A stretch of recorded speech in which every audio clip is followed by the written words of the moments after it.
the icy shadows of Jupiter's forgotten moon, a buried alien structure awakens. And with it, a quiet scientist becomes humanity's last hope.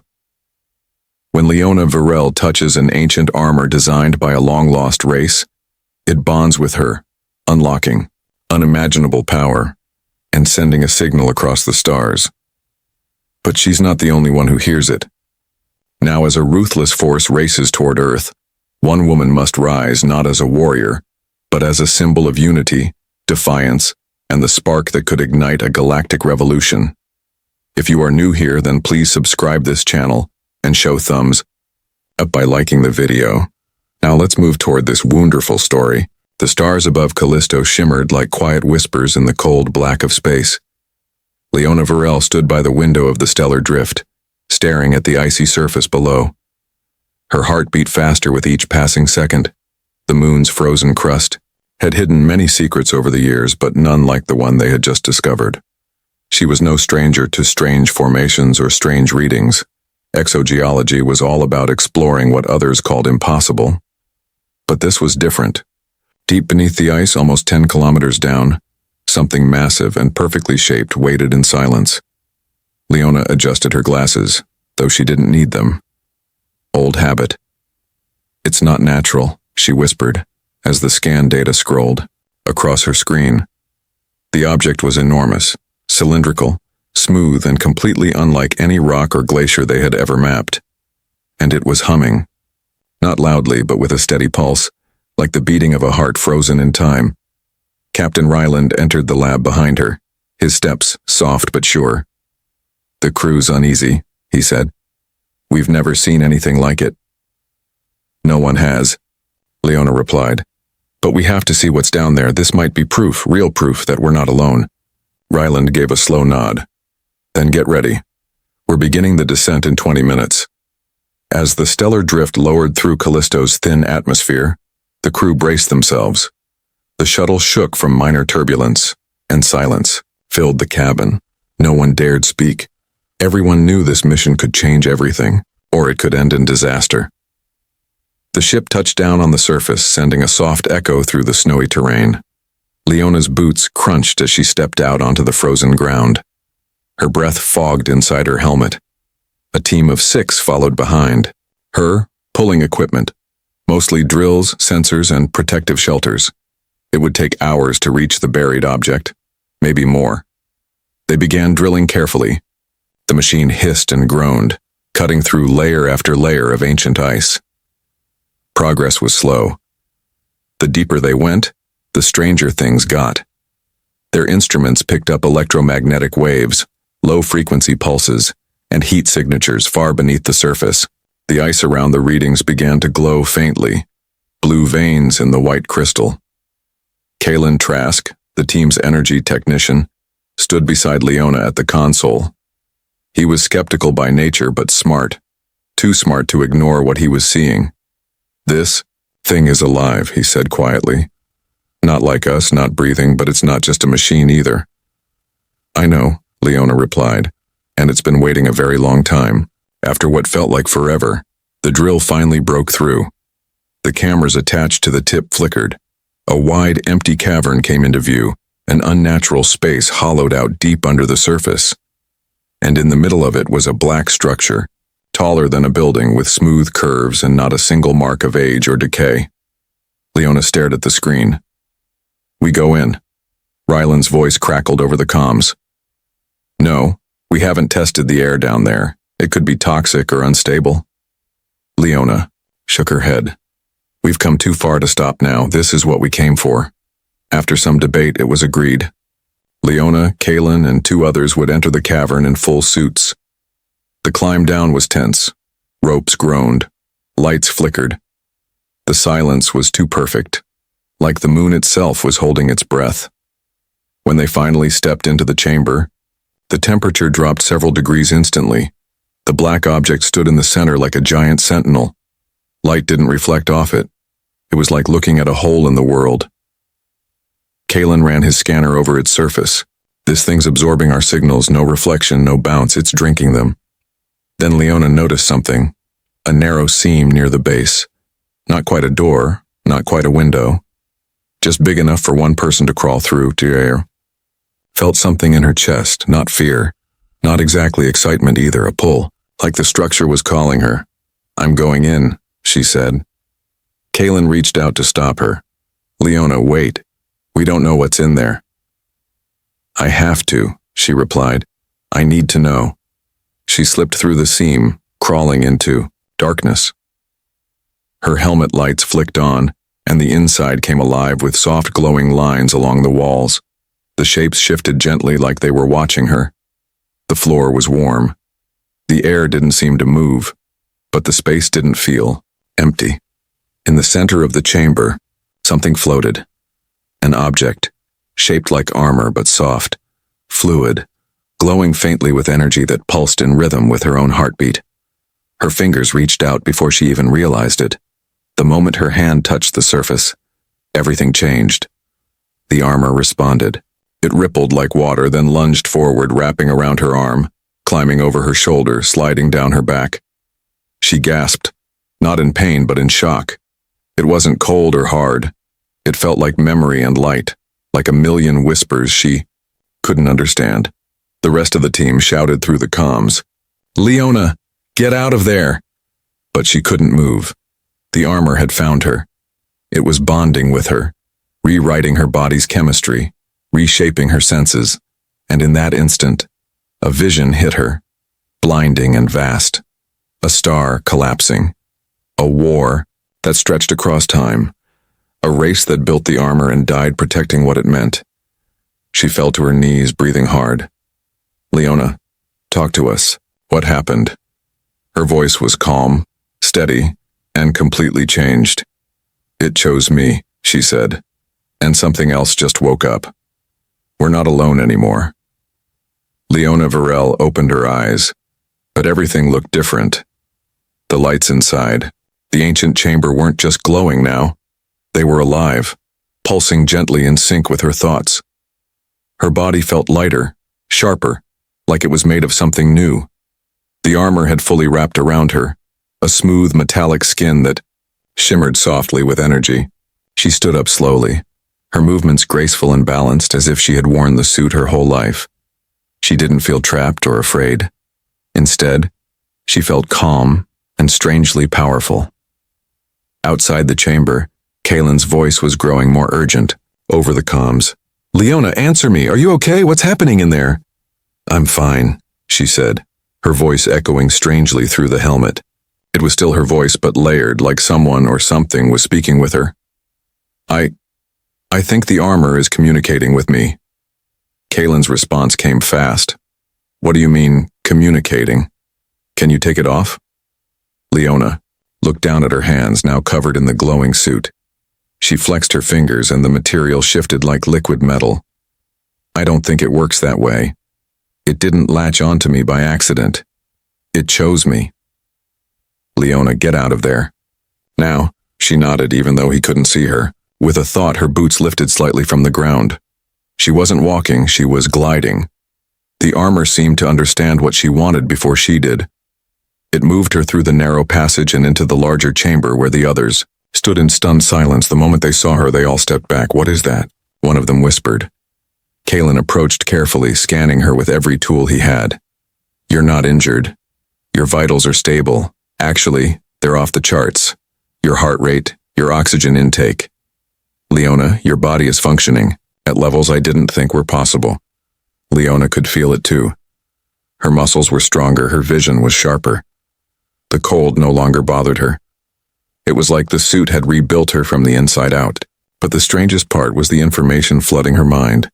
Memories, images, symbols she had never seen before but somehow understood. It was like learning an entire language in seconds. "We need to get back to the ship," Kaylin said firmly. "We need the full lab for this." The trip back to the stellar drift felt surreal. The landscape hadn't changed, but Leona had. Every snowdrift, every rock formation, every sound, it all felt clearer. The armor continued to pulse quietly, and occasionally, she heard faint whispers, like echoes from far away. She didn't know if they were real or just her imagination, but they didn't feel threatening, more like warnings.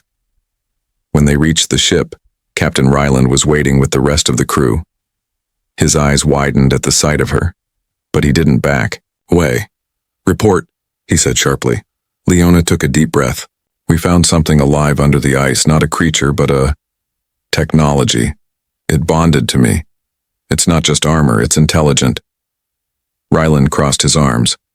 "Can you remove it?" "No," she answered simply. "And I wouldn't, even if I could." They ran tests for hours, scans, simulations, blood work. Every machine told the same story. Leona was still human, but evolved. The suit had merged with her cells, becoming part of her biology. Kalen stared at the data in disbelief. "This armor was made by something far beyond us. It's adapting to you, learning with you." Leona sat quietly in the lab, eyes closed, letting the armor teach her. Images flowed through her mind, stars being born, worlds thriving, and then war. She saw ships burning, planets falling into darkness. The armor had been built by a race called the Ilari, and it was never meant to be a weapon. It was a test, sent out into the galaxy to find someone who could wear it, someone who could stand between civilizations and protect them. Then she saw the truth. The armor's activation had sent a signal, a bright flare through space, a message, and something had answered. She gasped and opened her eyes.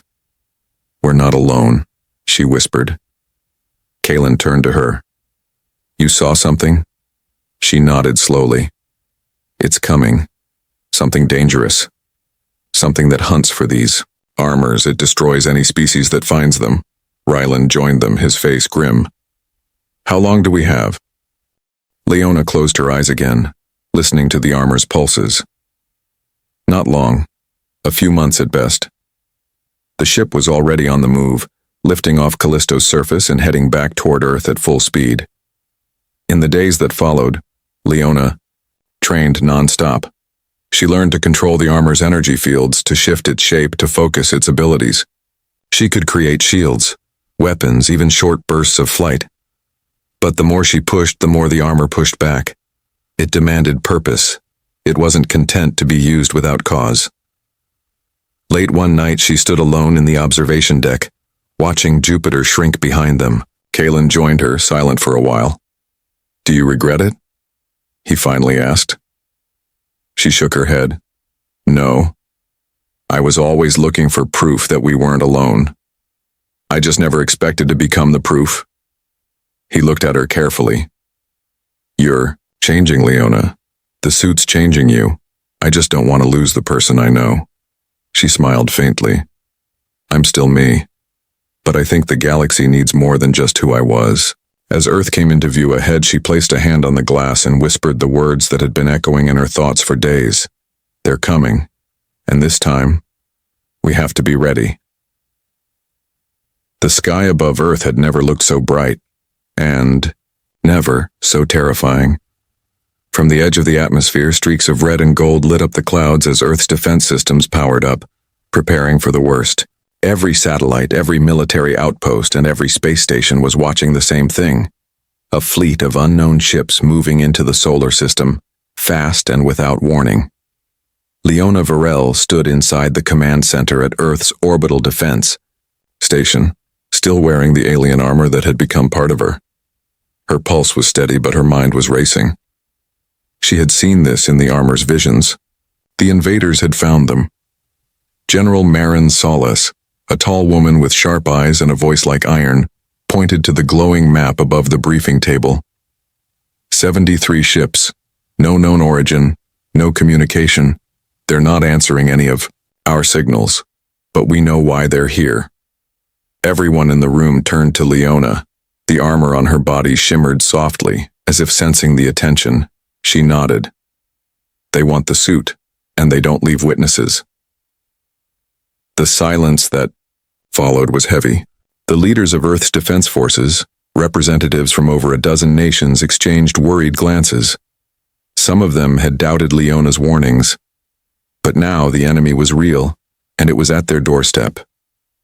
Down on Earth, panic had already begun to spread. News feeds flashed images of the incoming ships. People crowded streets unsure of what to do while governments scrambled to keep order. In orbit, preparations moved quickly. Fighters were launched, shield networks powered up, and orders went out to all defense crews. Hold the line. Leona stepped out onto the launch platform. The wind whipped around her, but she didn't feel cold. The armor protected her from more than just the environment. It calmed her, gave her clarity. Kalen stood behind her, helmet under his arm, his face pale. "You don't have to do this alone," he said. "There are pilots, soldiers. Let them fight." Leona turned, meeting his eyes. "They're not ready for what's coming. I've trained with this armor. I can move faster, think faster. This is what the suit was built for." He looked like he wanted to argue, but instead he handed her a small device. "This is a direct link to Earth's fleet. If you need backup, say the word." She nodded, then turned back to the sky. Above her, the first enemy ships had entered range. They were nothing like Earth's designs, sleek and dark, moving like living shadows. No lights, no windows, just the cold efficiency of machines built for war. The attack began without warning. Beams of energy cut through space, slamming into Earth's defense satellites. Explosions filled the upper atmosphere as debris rained down like falling stars. Leona launched into the sky, her armor humming with power. She moved through the chaos like a streak of silver light, dodging blasts, returning fire, creating shields that shimmered like glass and shattered like thunder. All around her, Earth's fighters struggled to keep up. The enemy ships were too fast, too many. Dozens of human pilots lost their lives in the first few minutes. Leona pushed herself harder, forcing the armor to its limits. She struck one ship with a focused energy blast, sending it spinning into the void. Another charged her head-on, but she phased through it, reappearing behind and tearing it apart with a pulse of pure force. Inside command, General Solace barked orders. "Deploy the reserves. Launch everything. She's holding them off, but she can't do it alone." Then something changed. A strange signal pulsed across the battlefield. Not from Earth, not from the invaders. Another fleet had arrived. Ships of all shapes and sizes, glowing with strange lights and colors Earth had never seen before. One of the defense officers shouted, "They're not hostile. They're answering our distress signal." Leona saw them too. Alien ships, some made of crystal, others with wings like sails, all moving toward the fight. Her heart surged with hope. The armor's signal had reached across space and someone had listened. The battle shifted. With the help of the new arrivals, Earth's forces began to push back. Together, they fought the invaders in coordinated attacks. Leona found herself flying alongside pilots who weren't human, beings with scales, feathers, and even pure light. But they moved with unity, purpose, and trust. In the middle of it all, Leona spotted the largest enemy ship. Its core glowed red, pulsing with energy. It was the source, the command center of the invaders. She knew she had to reach it. As she closed in, the armor spoke inside her mind, not with words, but with emotion, determination, focus, readiness. She dodged the final wave of fighters and flew straight into the enemy's command ship. Inside it was dark and full of cold light. Machines hissed, cables twitched like nerves. At the center was the core, an orb of living energy. It sensed her presence and responded with a blast of force, slamming her into the wall. The armor held. She rose to her feet. "You want this?" she whispered. "Come and take it." She launched her final attack, channeling everything the armor had given her. The energy blast hit the core, which cracked, then exploded in a wave of light that tore through the enemy fleet. One by one, their ships fell silent. Outside, the skies began to clear. The invaders had been defeated. Earth had survived. As the last of the smoke faded, Leona drifted back down to the orbital station. Her body ached, and her heart pounded, but she smiled. Kalen met her at the landing pad. "You did it," he said, breathless. "No," she replied, looking out at the sky where the alien ship still hovered. "We all did. The battle was over. But the war had just begun. Leona Varel stood at the edge of the platform, high above Earth, the blue and green planets spinning slowly beneath her. Around her, Unity Station buzzed with life. Built in just weeks, it was a symbol of cooperation between Earth and the many alien civilizations that had answered the armor's signal.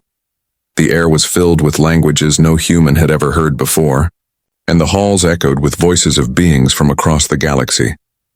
For the first time in history, Earth wasn't alone. And for the first time, Leona wasn't just a scientist.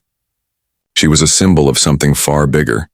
The armor on her body shimmered quietly, no longer glowing as brightly as it had during the battle. It was resting like she was, both of them recovering. But even in its quiet state, it connected her to every ship, every signal, and every presence within this new alliance. She could feel their curiosity, their caution, and their growing hope. Kaylin Trask stepped beside her carrying a tablet with updated schematics. The new defense grid's almost complete. We've learned more in the last month than we have in the past 100 years. Leona gave him a tired smile. It's not over yet. We stopped the first wave, but they'll come back, stronger, smarter. Kaylin nodded. That's why they called the council meeting. They want to talk about what comes next. Inside Unity Station's main hall, leaders and envoys from dozens of worlds sat around a wide circular table. Some looked human enough, with small differences like glowing skin or extra limbs. Others were completely unfamiliar, beings made of mist, stone, or shimmering light. Despite their differences, they all shared one thing, the understanding that survival meant working together. Leona entered and took the seat at the center. She didn't ask for that seat. It had been given to her by unanimous vote. She was the first to wear the armor in thousands of years, and the only one who had stood against the invaders and survived. A tall, golden-skinned alien stood to speak. His name was Siren, and he represented the Veldari Union. The message from the progenitor. Armor was not just a call for help, he said. It was an invitation, a challenge. Your species answered. You stood your ground. But now the question is, are you ready to lead? Whispers filled the room. Some agreed. Others were doubtful. Earth was still new to the galaxy, a young species. In the eyes of many, Leona rose to speak. Her voice was steady, even though her heart was heavy. I didn't ask for this armor. It chose me. And I don't pretend to know everything, but I do know what fear looks like. I know what courage feels like when there's no other option. We didn't fight alone. We survived because you helped us. And now, I think it's time we help each other. The room grew quiet. Siren nodded slowly. The swarm will return. They were testing us. Next time, they'll bring everything. Another representative, a crystalline being named Ally, projected a hologram of a star system far beyond known space. We believe the swarm's core lies here. If we want to stop them, truly stop them, we must go to the source. Leona felt the armor react. A deep pulse ran through her chest. It wanted to go. It wanted to end the threat once and for all. But the risks were huge. We're not ready to face them alone, she said. But together, maybe we stand a chance. In the following weeks, plans were drawn. Ships were prepared. Earth's engineers worked side by side with alien scientists, creating hybrid technologies faster than anyone had imagined possible. Some of the armor's functions were used to build new suits, different from Leona's, but powerful in their own right. Volunteers came from every planet in the Alliance. Then came the day of the launch. The fleet, an incredible collection of ships in every shape and size, gathered just beyond the moon. At its center was Leona's ship, now bonded with her armor and powered by technology no one fully understood. It was alive, in a way, and it responded to her thoughts like an extension of her body. As she prepared to leave, Kaylin approached, her one last time. You know, if this all works out, he said with a nervous laugh, you might go down as the most important person in galactic history. Leona shook her head. I'm just one person. But maybe that's the point. Sometimes, It only takes one to start something big. The fleet moved into position. Engines lit up. Commands were sent. And then, in a flash of light, the Armada jumped into deep space, leaving Earth behind. They arrived at the edge of the galaxy days later. What they found wasn't just a homeworld. It was a machine, a massive city-sized core pulsing with dark energy. The swarm was waiting. Thousands of ships moved into formation. The final battle had begun. Leona led the charge, her armor glowing once again. She moved like lightning through the chaos, coordinating the fleet, guiding every strike. The enemy pushed back harder than ever. But this time they weren't fighting one planet. They were fighting a united galaxy. And in that moment, Leona understood something. The armor hadn't chosen her because she was the strongest, or the smartest. It had chosen her because she believed in others, in unity, in hope.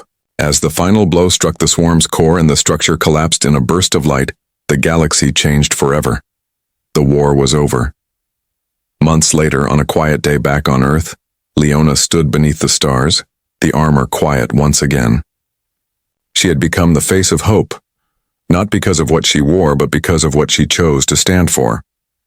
And somewhere, far in the stars, the future waited, still unwritten.